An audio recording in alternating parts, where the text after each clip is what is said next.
Gaaffiin jalqabaa qaama kee keessa irra caala maal keessatti ta'a?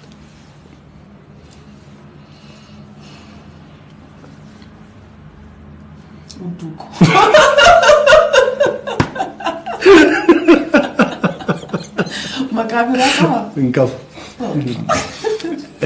Namoonni hudduudha waaqayyo gaafa maqaan isaanii sirriin taa'umsas jedhu maalis jedhu. Hiriyoonni koo baay'ee hudduu akka koo kana qabaachuudhaaf wanti hin goone hin jiru waan ta'eef duraan illee hamma na attentionii itti kenneen beeku amma garuu kunuunsaan jiru.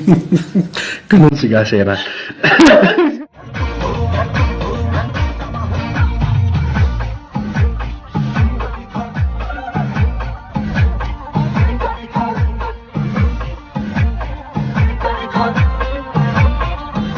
Haal barannu. Hayoo naan jaan. Hayaat jechuu keeti. Lakki hayoodha. Hayoo yookaayis. Maal jechuudha gaa?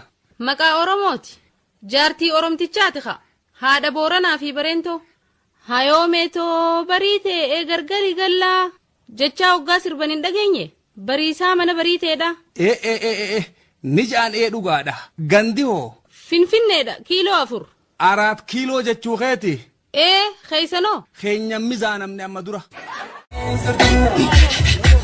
Oh shit!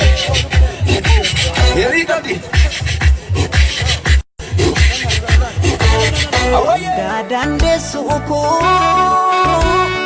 ya barafakatu narragasif baha kana kakeen jirtu rabbana fi siume undaki tutolche kisa kifi bifake walkita bareche Dadande suko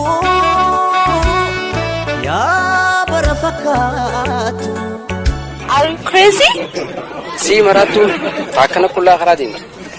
Abrisqi. Yo ana tapa super badis. Tarat sitar.